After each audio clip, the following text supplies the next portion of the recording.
So New York City Mayor Bill de Blasio admitting this morning that the investigation is looking more like terrorism. We know a lot more than we did just 24 hours ago. It's certainly leaning more in the direction that this was a specific act of terror. Those remarks a bit different from his comments yesterday when he spoke passionately about the attacks, but did not call them terrorism. Watch. Here's what we know. It was intentional. It was a violent act. It was certainly a criminal act. It was a bombing. That's what we know. To understand if there are any specific motivations, political motivations, any connection to an organization, that's what we don't know. Steve Hayes, staff writer for the Weekly Standard and a Fox News contributor. Steve, good morning to you. Morning, Martha. You can pick through all of these comments from Governor Cuomo, Bill de Blasio, the mayor of New York City. They were trying to be cautious initially when they knew less. Is there anything wrong with that? Well, look, I think it's fine and appropriate to be cautious. Certainly you don't want to let your conclusions race ahead of the evidence that you and law enforcement have accumulated.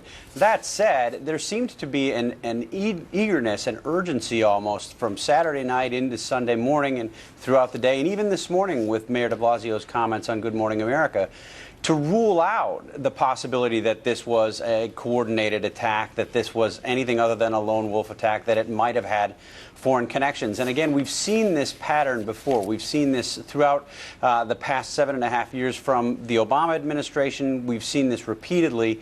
And I think it's troubling to the American people.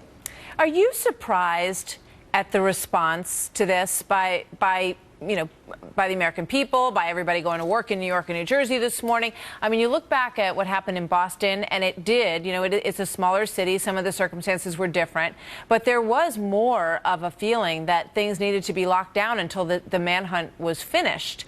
Your observations on just the reaction in general to these events this weekend?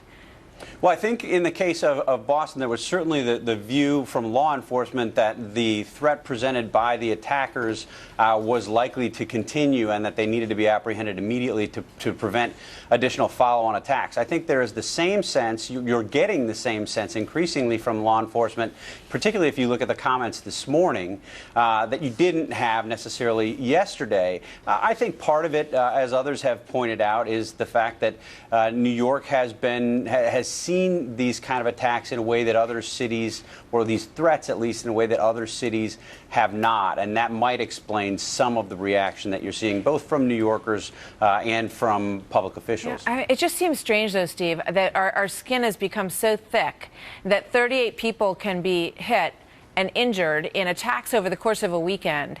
And it has become, I think, over the last 15 years, something that we've come to expect. And I think that many look at that and say that, that the reaction is sad. We are becoming much more like, communities in Israel who are used to these kinds of attacks happening all the time. And it becomes part of the fabric of the country. And I think, in a way, that's been the goal of these terrorists. And perhaps to that extent, they've achieved something.